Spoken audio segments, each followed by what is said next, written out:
তোমার টোটাল শুকর কটা আছে তাহলে বড়? টোটাল এখানে শুকর আছে 4টা 5টা 10টা আছে। 10টা বড় শুকর আছে। 10টা। আর বাচ্চা আছে তাহলে প্রায় বাচ্চা মোটামুটি ধরো 30-35টা বাচ্চা। 30-35টা বাচ্চা আছে। খরচ একটা শুকরের পেছনে এভারেজ ধরো আমি যদি আমরা যে ওখানে খাবারটা খাওয়াইতেছি, যেমন আমি যদি গড়ে হিসাব করে 10,000 টাকা ইনকাম করার কোনো ব্যাপার না। কটা শুকর দেয়া? 2টা।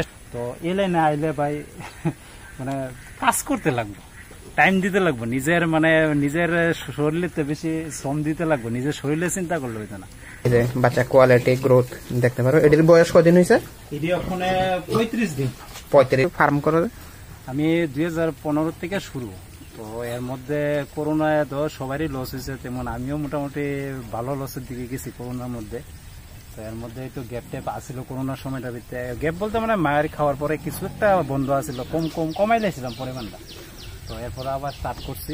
হ্যাঁ, তো 2021-এর লাস্টেতে আবার 3-4 লাখ টাকার মতো লস আছে। 3-4 লাখ টাকা লস।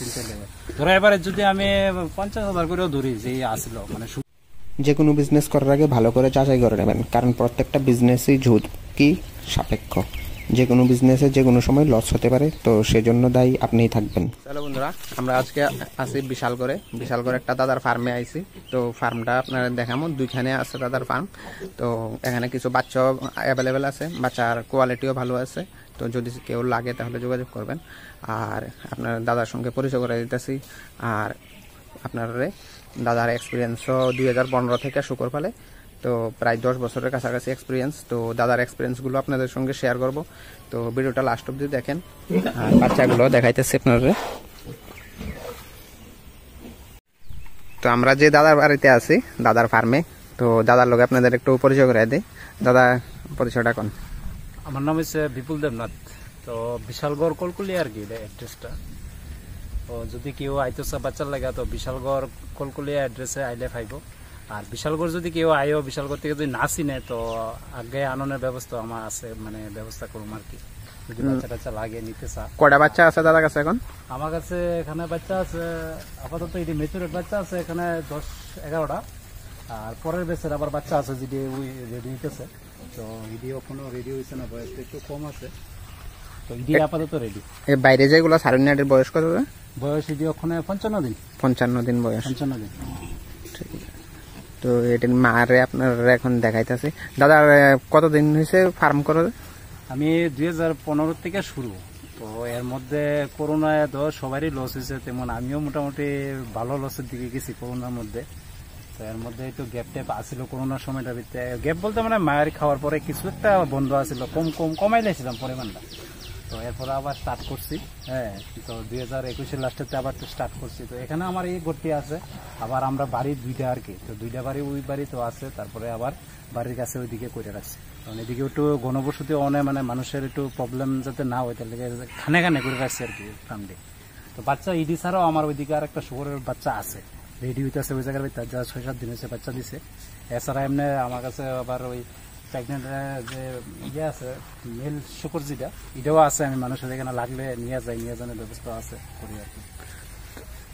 তোমার টোটাল শুকর কটা আছে তাহলে বড়? টোটাল এখানে শুকর আছে 4টা 5টা 10টা আছে। 10টা বড় শুকর আছে। 10টা। আর বাচ্চা আছে তাহলে প্রায় বাচ্চা মোটামুটি ধরো 30-35টা বাচ্চা। 30-35টা বাচ্চা আছে। তাহলে চলো, কিরকম করোনার সময় কিরকম লস হয়েছে? করোনার সময় আমার 6টা শুকর ছিল যেটি প্রেগনেন্ট ছিল করোনার সময়। তো করোনার সময় কি হয়েছে, ধরো 1 সপ্তাহ বা 10 দিন এরকম বাচ্চা দিব, বা কোনো বাচ্চা দিছে 1-2 দিন। ওই সময় কি হয়েছে, পুরা শরীর একদম নীলবর্ণ হয়ে আছে। হওয়ার পরে কি হয়েছে, বাচ্চাটি দুধ প্রপারলি পাইছে না। তো মাটা অসুস্থ হয়ে যাওয়া, অনেকে খাবার টাবার খাইছে না ঠিক করে এসে। তারপরে আস্তে আস্তে বাচ্চাটিও মারা গেছে। অনেক সময় দেখা গেছে যে মারা যাইবো এমন মোমেন্টে আমি ওই মাটিটাও বেচতে বাধ্য হয়েছি। তো যেরকম শুকরটা ধরো 40,000 বা 50,000 একটা শুকর বিক্রি করতে পারলাম, ওই সময় 4,000-5,000 বিক্রি করছি। তো ওই সময় আমার মোটামুটি 3-4 লাখ টাকার মতো লস আছে। 3-4 লাখ টাকা লস। ধরো এবারে যদি আমি 50,000 করেও ধরি যে আসলো, শুধু শুকরটি বাচ্চা বাদ দিলাম, যে সাইজের শুকর আসলো আমার বড় বড় সাইজের শুকর আসলো, তো 50,000 করে ধরলো, তো 6টা শুকরে 3 লাখ। আর বাচ্চা তো ওইটি কুয়া লাভ নেই। তো মোটামুটি তো বাচ্চা সহ করে এবারে হিসাব করলে প্রচুর লস। ওই লসটা পরে দিয়েছিল, তারপর আমি একটু ডাউন হয়ে গেছি আর কি। তারপর আবার পুনরায় স্টার্ট করছি, এখন আবার নতুন করে শুরু করা হয়েছে। আবার শুরু করছি। আর ফার্মিং এর পাশাপাশি আর কিতা কিতা করো তুমি? ফার্মিং এর পাশাপাশি আমরা এদিকে যেহেতু রাবারের ইয়েটা বেশি, তো রাবারের লোকে যুক্ত আছি। প্লাস সকালবেলা রাবার কাটটা দুপুর টাইমে আমি শুকরগুলারে দেখাশোনা করি করে সেটা বিকালের ভিতরে, তো এটা সকালে আর বিকালে 2 টাইম করলে তারপর আর কাজ থাকে না। হ্যাঁ, তারপরে দিয়ে ওই বিকালবেলা গাড়িটা নিয়ে যায় আর কি। তাহলে এটা মানে পার্ট টাইম একটা এক্সট্রা ইনকাম। পার্ট টাইম মোটামুটি যদি কেউ এই ফার্মিং আসে, যদি করার ইচ্ছা থাকে পার্ট টাইমে, তো ভালোই মোটামুটি আশা করি যে যদি কেউ 2টা শুকর পালন করে বছরে মোটামুটি এর ভালো একটা প্রফিট থাকবে। এভারেজ যদি গড়ে হিসাব করে 10,000 টাকা ইনকাম করার কোনো ব্যাপার না। কটা শুকর দেয়া? 2টা শুকর যদি করে যে হ্যাঁ বাচ্চা করে বিক্রি করবো, তাহলে এভারেজ 10,000 টাকার মতো হ্যাঁ রুজি থাকবেই মান্থলি, সব খরচ টরচ বাদ দিয়ে। সব খরচ বাদ দিয়ে। আর যদি ধরে যে হ্যাঁ 2টা শুকরের পাশাপাশি যদি আমরা খাসি যেটা করি, খাসিটা যদি করে তাহলে ধরো কি তৈব মাড়ি তো থাকবো, বাচ্চা দিব। আর খাসিটি যখন হ্যাজের খাওয়ানোর যে যোগানটা, তো খাসিটি বিক্রি করে সেটা হ্যাঁ খাওয়ানোর যোগানটা এভারেজ টাকাটা মিলে দিতে পারবো, তো হ্যাঁ প্রফিটে থাকবো, লসে আইতে না। আর মেনলি হচ্ছে শুকরের মেনটেনটা।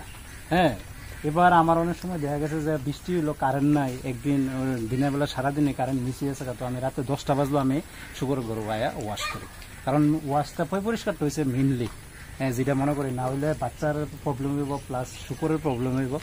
তো এই লাইনে আইলে ভাই মানে কাজ করতে লাগবে, টাইম দিতে লাগবে, নিজের শরীরে বেশি শ্রম দিতে লাগবে, নিজের শরীরে চিন্তা করলে হইতো না। কোনো টাইম টেবিল দিকে যায় ওখানে আমি পারতাম না, ওখানে হইতো না, তো হইতো না। প্রপারলি টাইমে শুকরের যত্ন নিতে হইব, হ্যাঁ, তাইলে তুমি প্রফিট দেখবা। আর যদি আমরা এইটার মধ্যে কাজটার মধ্যে যে নোংরামি এখন ভালো লাগতেছে না, এটা সব ছেড়ে দিতে প্রপারলি কাজ করতে লাগবে, তাহলে তোমার প্রফিট দেখতে পারবে। তোমার একটা শুকরের পেছনে কিরকম খরচ হয়? একটা শুকরের পেছনে এভারেজ ধরো আমি যদি আমরা যে ওখানে খাবারটা খাওয়াইতেছি, যেমন আমরা কাছে সিরার করেও আছে, আমরা মিলের থেকে ডাইরেক্টলি আই। আর আমরা যে লোকেশনটা এই জায়গার মধ্যে বিশাল করে, এই জায়গার মধ্যে যদি কারোর সিরার করার দরকার লাগে খাবারের লেগা, তো সিরার করে আমরা দিয়া থাকি, আমরা বিক্রি করি না, এটা ডাইরেক্ট আমরা মিলের থেকে আইয়ে আমরা এটা বিক্রি করি।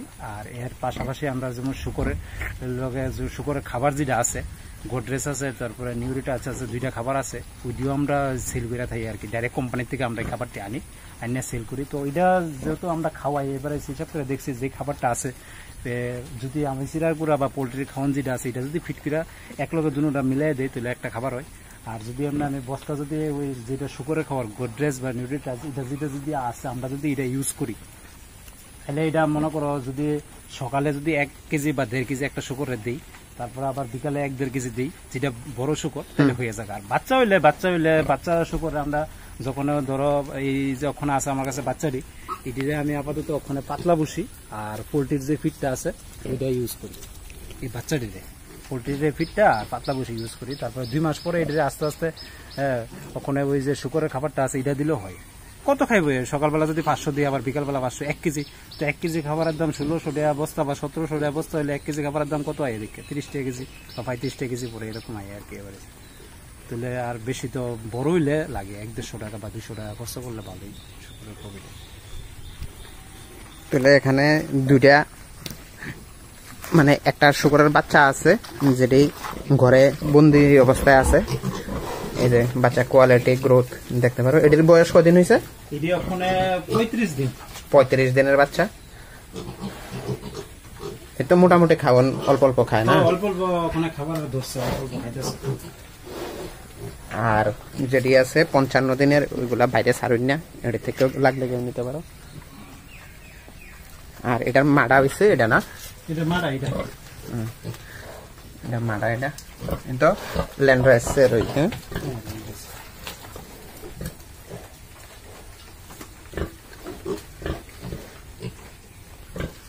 আর এটার মধ্যে মেল না ফিমেল? এটার মধ্যে আপাতত খালি আছে, ভালো। এখানে আপাতত বাচ্চা দিয়ে আছে, এখানে আর ওইদিকে আমার ওই সাইডে আছে আরো শুকর।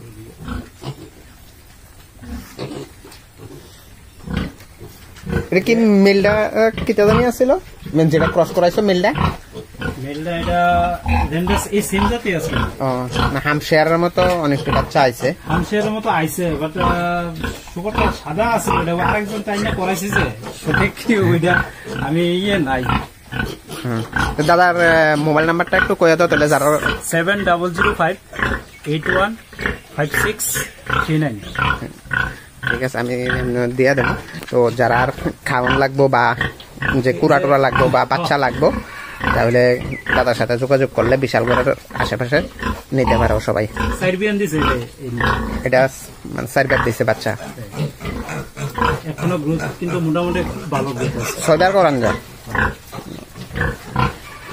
তো ঠিক আছে, ভিডিওটা ভালো লাগলে আপনারা লাইক করে দেবেন, আর যদি কিছু জানা থাকে তাহলে কমেন্টে জানাবেন। আর আমাদের পিগ ফার্মের ট্রেনিং এবার জুলাই মাসে 26 তারিখ থেকে শুরু হবো। তো যারা যারা ট্রেনিং করতে চান তারাও যোগাযোগ করতে পারেন। তো ধন্যবাদ সবাইকে ভিডিওটা লাস্ট অবধি দেখার জন্য।